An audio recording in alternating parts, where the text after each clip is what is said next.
There's a lot of writing advice on just how to write, but not a lot of writing advice on how to keep writing, how to maintain momentum, how to not burn yourself out.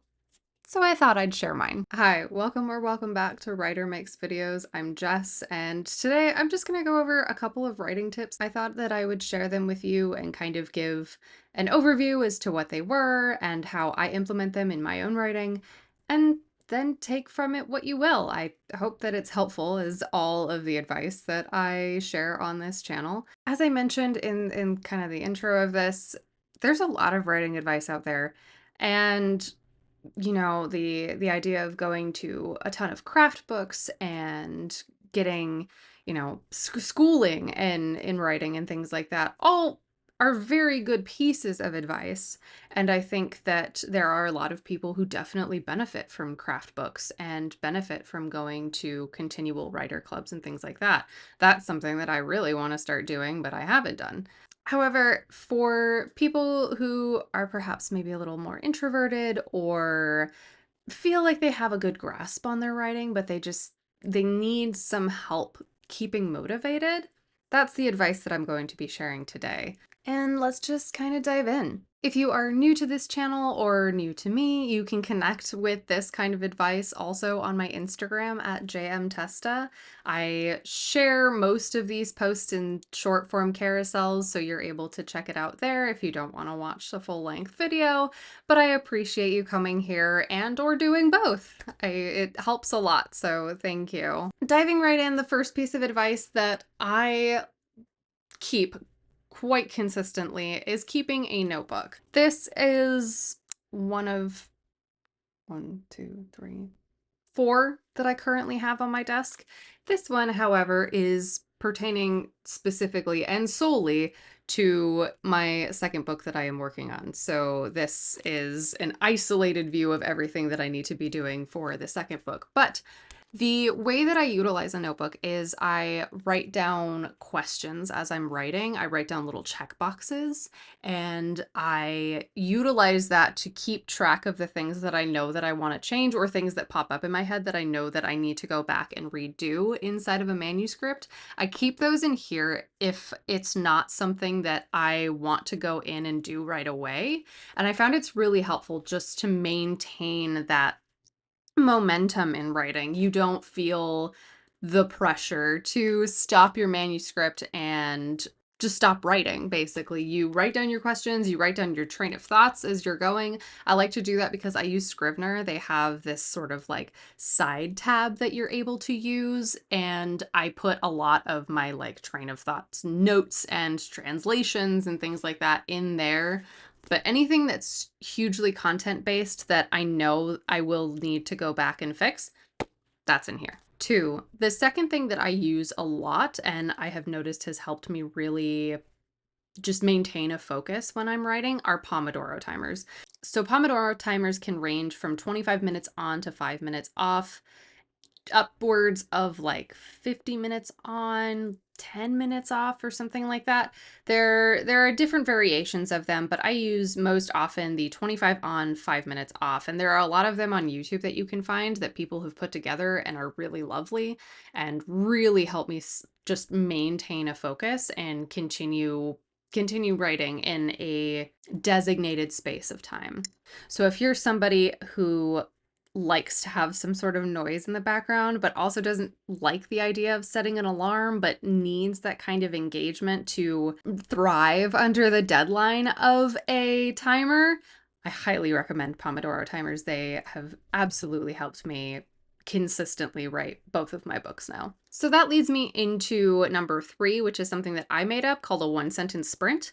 And it's basically that I feel like I don't have 2 hours. I don't feel like I have even 5 minutes, but I need to write down something.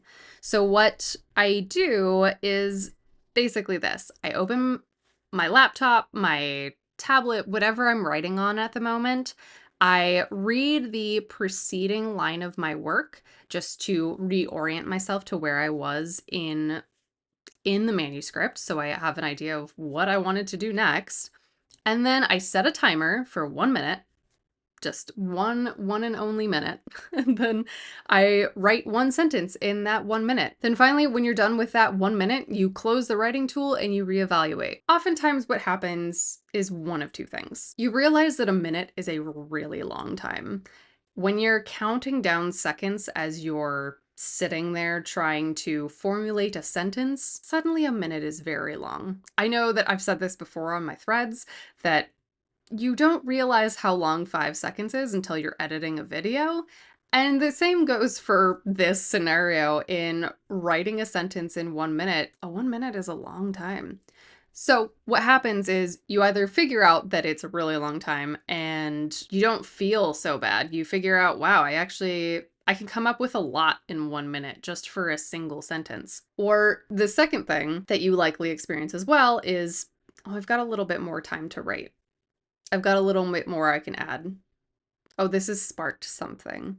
And that's really the trick. It's something to keep you writing. Number 4, and this is one that I do love to do every once in a while, even though my attention span doesn't really work very well in outside environments unless they're quiet or I'm really honed into something that I am currently writing, is moving to new spaces, trying out cafes, or just moving into a different spot in my apartment sometimes helps.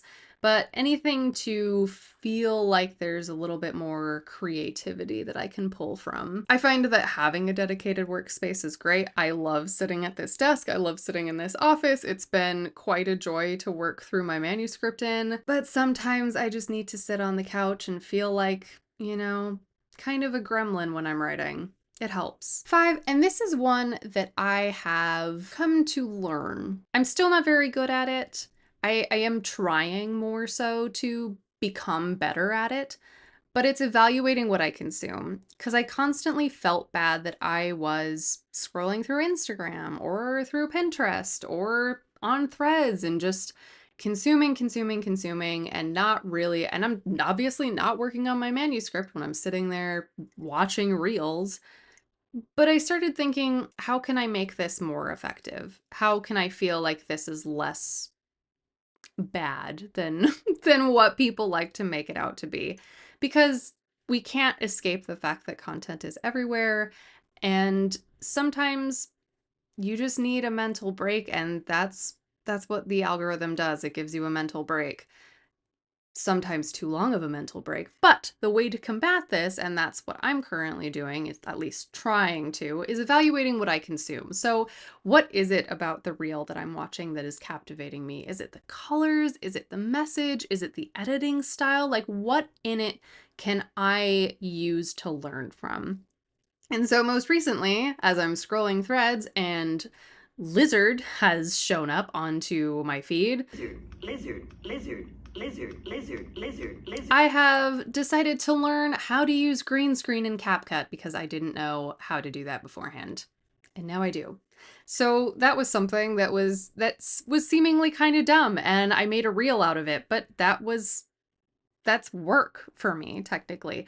I am making a reel and I am making it funny and I am learning something new. I have developed a new skill just by virtue of looking at content and being more intentional about how do I make Lizard work for me? And I'm sure you're wondering, well, how does this help me write? It could spark something in you. Reevaluating your content might have you be thinking about a certain scene a different way, or bringing a new idea to your writing. Oftentimes, if you are a writer, you're in the author bookstagram space. Like, there's content related directly to what you're doing in your feed, and it's bound to show you something either that you didn't know or give you an idea for something that you also didn't know. But learning to engage with it instead of dismissing it, I think, is a better way of going about it instead of beating yourself up for sitting there and scrolling anyway.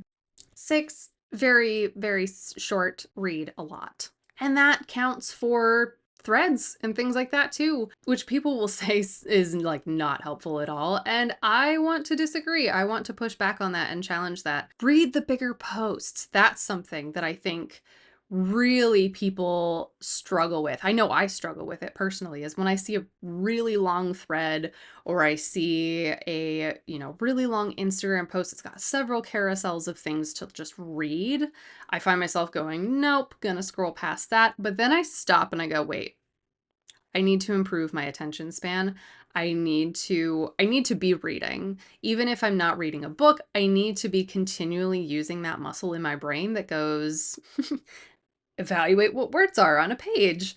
So I scroll back and I sit there and I read through the entire post, and oftentimes I learn something. So read anything, read a lot. 7, and this is one that I most recently tried. It is never something, yeah, it's never really something that I actually did beforehand before I kind of worked through a crazy schedule of writing and wanted to do something kind of wild, is setting crazy goals. So I did a 30K in 3 days, writing 30,000 words in 3 days. And I didn't do it. I didn't write 30,000 words, but I wrote about, I want to say like 15,000 words. And that's 15,000 words in 3 days that I never would have written if I didn't take the time to actually set those crazy goals. So if you really need a big push to write, set aside some time, set aside, a chunk of the day or however long you have, set an insane goal and be really committed to reaching that goal, but don't be upset if you don't reach it, because you're going to surprise yourself regardless of how much you end up writing in the end. And 8, this one this one challenges people the most, I think, and it was something that once I heard this piece of advice, it really changed everything for me. And that, in order to maintain your writing and to keep writing, sometimes you gotta not write. One of the best pieces of advice I ever received was that your subconscious is continuing to work on your projects even if you are not actively writing.